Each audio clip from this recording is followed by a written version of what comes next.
What's going on, everybody? Welcome back to SENSEI CRACCED Vegas, the channel where we break down the best games to make easy money, find the best value, and cash these tickets. We went 7-2. Oh my God, coño. You can call me Himothy. I'm him. I'm him Jones. Himmy Neutron. I'm Himmy Turner. Stop playing with me. Come on. Can I get a sub or like in a comment, though? I be feeding y'all some sauce. I'm in the kitchen like there's a spill on the floor. Come on. Cleveland and Tigers under 7.5 cash. Red Sox, Blue Jays, the Red Sox full game money line cash, the first 5 cash. Angels, Rangers under 8.5 blessings. Cubs, Nationals, Cubs money line did not cash. Kevin Gausman was out there pitching like Kevin James. Kevin Gausman was out there looking like Kevin Hart. Yeah, go stand in the corner and think about what you did, bro. Under 8.5 cash. Thanks, Kevin. Yankees and Mariners under 8.5 cash. But under 8.5 in the White Sox Reds did not cash. Davis Martin got ejected for hitting somebody. Davis Martin was out there looking like Davis Martin. You've been garbage lately, bro. You need to step it up. The Nerfy in the Rangers and Angels cash, that was a Discord play. And I also played the Brewers first 5 plus half a run. That was easy. If you're new here, make sure you hit the subscribe button, turn on the notifications. Don't miss out on any of my daily MLB betting breakdowns, best bets, and home run picks. This is the lab where we break down the numbers, the pitch, and the matchup. We find where the value's at and we attack.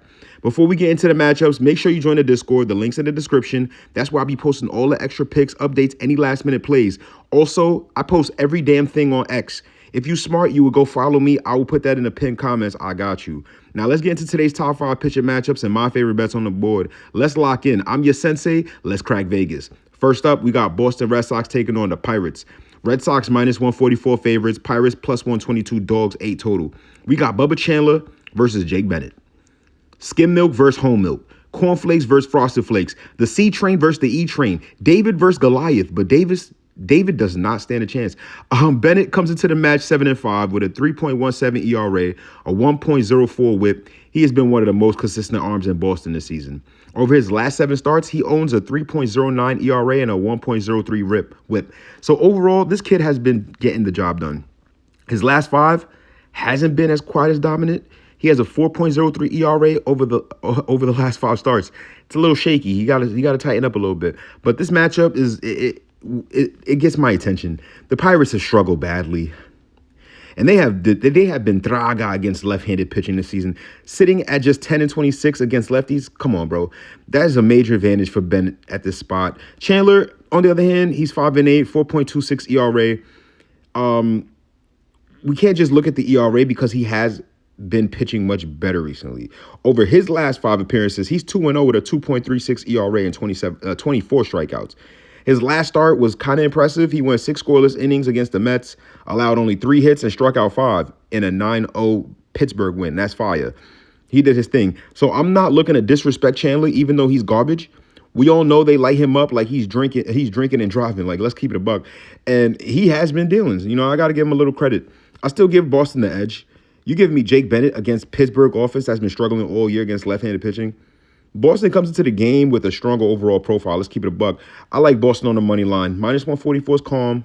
Minus 144 is calm. If you got a boost, I might dabble on that. Chandler has been hot, but so I'm staying away from laying the run line, the minus 1.5. But just give me Boston to win the game. Next up, we got the Dodgers taking on Brewers. There's an interesting one. Dodgers are minus 180 favorites. Brewers are plus 152 dogs, 7.5 total. Milwaukee's bringing out Robert Gasser. He comes into the game 3-4, 4.57 ERA, a 1.22 whip through 67 innings. He struck out 61 hitters. He's also allowed 11 home runs, so we might want to dabble on some home run props. I got you. I'm definitely going to post that on Twitter or X. So he could definitely get hurt, you know, when he leaves pitches over the plate. I'm going to say it again. Gasser is dirt. He's trash, garbage, basura, Oscar the Grouch garbage. This man he has an ass in his name. It makes sense. His last start against Minnesota wasn't anything special. He lasted 4 2/3 inning. He allowed 3 earned runs, 7 hits, 2 walks, and he even hit 2 people while striking out only 3. That was pretty dirt. Yo, bro, you all right? You pitching like your girl cheating on you and you know about it. Like you are on an elite team. You need to tighten up, brother. Like for real. We've also seen this matchup once before. Like, he faced the Dodgers back in May. He gave up 4 runs in only 4 1/3 inning, allowing 4 hits and 4 walks. That was garbage.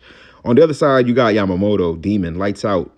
Like, bro, this is where the pitching matchup starts to separate. Yamamoto 11-7, 2.65 ERA, an elite 0.89 WHIP across 139 and one-third inning. Demon. He has 127 strikeouts while allowing only 92 hits. Demon. He is a demon. Yamamoto clearly sold his soul. He needs to go to church. Illuminati took a first-class trip to Japan and recruited this man. Like, come on, bro. His most recent start, he went 5 2/3 scoreless innings against Arizona, only allowing 3 hits and striking out 6. Fire. Fire. Come on, son. He's also already handled Milwaukee this season. You know what I'm saying? Like, he went, 7 innings, allowed only 1 run, 7 hits, and 1 walk? That's fire. Remember, Milwaukee has been winning games all season. I'm not calling them a weak team whatsoever. The pitching staff has been elite, and their bullpen owns a 3.51 ERA, 4th best according in the latest series. You know what I'm saying? Tomorrow, you're giving me Yamamoto against Gasser? That's easy. The Dodgers have the superior offense numbers, like, coming into the series. They're batting a 261 with a 766 OPS compared to Milwaukee at a 2.52 and a 732 OPS. Yeah, I like the Dodgers on the money line. If I only have one boost, it's going straight to the Dodgers. Gasser is garbage. I know the Dodgers be selling, but they kind of waking up, and Gasser's garbage. Like, that's it. Dodgers on the money line. I like them on the first 5 also. If it's too juiced, I would take the run line, half a run. Easy money. Next up, we got the Rockies and the Giants. We got Kyle Freeland versus Landon Rope. This is the battle of the garbage cans. Suzuki versus Pontiac. The P's versus the Projects. iPhone 3G versus iPhone 3GS in 2026. Giants, minus 124 favorites. Rockies, plus 106 dogs. You got Kyle Freeland. He has really struggled this year. This man is a special type of garbage. This man has been the worst pitcher in the MLB by far. Like, there's no contest. He got the first, second, and third place garbage prize. He's so garbage when he's out on the mound, it's an automatic fade. Kyle Freeland he's been dirt. Kyle Freeland been out there throwing like Jebediah Freeman. Like, come on. He's actually one of my favorite pitchers, to be honest with you. I've never made so much money off of fading one man. Like, bro.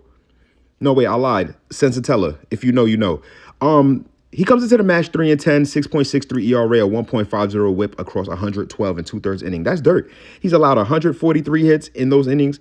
So teams have consistently they've been able to put traffic on bases against him. No problem. Now, he has been a little better recently. I kind of will give him some credit. Over his last 5 starts, he has a 4.40 ERA and 26 strikeouts. That's pretty dirt. But compared to his regular numbers, that's immaculate. We got to give him props. So I'm not going to act like he's going to completely get destroyed every time out. But a 6.63 ERA this season, that's still a major red flag. Let's keep it a buck. Now he has to go pitch on the road at Oracle Park instead of Coors Field. Yeah, he's getting lit up. He's getting lit up. On the other side, San Francisco bringing out Landon Rope. He's also garbage, basura. He's but he's been way better. At least better than Freeman. 7-11, 4.22 ERA, 1.29 WHIP, and 123 strikeouts this season. His record doesn't look great, but the underlying matchup, I mean, come on. It's going against Freeland. I don't give a damn. Or anybody pitches better than him. Rope's last 5 appearances, he has a 4.05 ERA. He hasn't exactly been dominant either. But his most recent start, it was kind of encouraging against Detroit. He matched up with Jackson Jobe, whatever the man's name is, with 5 scoreless innings before running into some trouble with walks in the 6th. Yeah, he was the man. He was the man for 5 innings. He was looking like schoolball on the Tigers. So when I compare these 2 starters, I simply trust Rope way more than Freeland by far. Colorado comes into the series 18-36 on the road. Yeah, I'm all right. Give me the Giants on the money line. Easy. Give me the Giants on the first 5. Easy. What the hell? Yo, this is supposed to be an easy-ass day. We're supposed to hit every single thing today. I'm not playing with you guys. If something flops, that's Vegas calling. They made that phone call. Next up, we got Yankees versus the Blue Jays. Yankees minus 148 favorites, Blue Jays plus 126 dogs, 8 total. The Yankees are setting out Garrett Cole. Cole 6-5, 3.35 ERA and a 1.08 WHIP, 87 strikeouts. Lately, he has been throwing the ball very well. In his last start against Atlanta, he went 7 innings, allowed only 2 runs, and struck out 9 without walking anybody. That's demon-like numbers. That's Max Fried-like numbers. Let me find out you turn it around, brother. Let me find out. Even though, his 2 August starts, he's thrown 12 and 2/3 inning. Only 3 earned runs, allowing 14. He's coming into the match in great form. Toronto bringing out Shane Bieber, another member of the Oscar Club, because he's garbage. He is garbage. This man got a zip code for ERA. The man is booty. He should go play for the Pirates. Like, you see what I did there? Crickets. Bieber's 3-2. The numbers have been ugly this season. 5.48 ERA, 1.66 WHIP through 42 and 2/3 inning with only striking out 32. That's dirt. Why are you even in the league, bro? Just go. Do us a favor. His most recent outing definitely didn't help. He only lasted 5 2/3, allowed 5 earned runs, 6 hits. He walked 3 people, 2 home runs. Like, yo, you were looking like Kyle Freeland out there. On God. That means, we're looking at a pretty significant difference. You got Cole with a 3.35 ERA, 1.08 WHIP. Bieber, 5.48, 1.66 WHIP. Come on. Toronto has actually gotten much better production with Bieber at home. He owns a 2.86 ERA across 4 starts. So I'm not trying to automatically say it's going to be a blowout, but I'm still going to ride with New York. Let's keep it a buck. They're starting to figure it out. They enter the matchup 68-53, while Toronto's only 59-63. You're giving me New York with the better starting pitcher, in my opinion. Yeah, I'm taking the Yankees on the money line. I also like the Toronto team total under 4.5. These guys are dirt. I don't see how they scoring. I really, really don't. I'm not going to lie. And it's at home. Vlad not hitting no home runs. He just can't. So you got a Vlad that's broken and an offense like the Jays. Yeah, I'm taking the Yankees on the money line. I'm not going to hold you. Next up, we got Mariners versus Houston. Astros minus 126 favorites. Mariners plus 108 dogs. 8.5 total. All right, Seattle's bringing out George Kirby. He's 8-9, 3.68 ERA, 112 strikeouts. He's also a pitcher I respect because of his command. He doesn't beat himself with a ton of free passes. When he's locating, he could work deep into games. Houston, Peter Lambert. He's 8-6, 3.09 ERA, 111 strikeouts. So I'm looking at the surface numbers. Houston actually has a slight advantage in ERA. I'm just going to keep it a buck. But here's where the mismatch. This is where it gets interesting. Seattle has owned Houston head-to-head this year. The Mariners won 7 of the first 8 meetings against this team. Like, bro, that's big brother. And you keep getting bullied. I'm not going to hold you. Houston also has something to monitor offensively. I think Jose Altuve dealing with like some left foot. I don't know. But they're missing a piece. They're missing a nice piece, obviously. They're at a slight disadvantage. The big divisional matchup, I think Kirby gives Seattle a legitimate chance to stay in the game in the first, from the first inning. All right, my heart is telling me Astros on the money line. My brain is telling me Mariners for plus money. I'm not going to hold you. I think I'm going Mariners on the money line for plus money. They have owned this team. I want to go with the trend, but I feel like this might be a get back spot for the Astros. I'm not going to lie. Yo, you bet at your discretion. You let me know in the comments what you're picking because I might need help with this one, guys. I did not fire on this yet. Mariners for plus money. They keep smacking the Astros all season. Or do we go with the Astros with the better offense? Because the Mariners can't score to save their lives. Team total under every day. Been cashing beautifully. So you let me know, guys. Thank you so much for watching. Thank you so much for listening. Like, comment, subscribe. I'm going to put my X in the pinned comments. I'm going to put my Discord link in the pinned comments.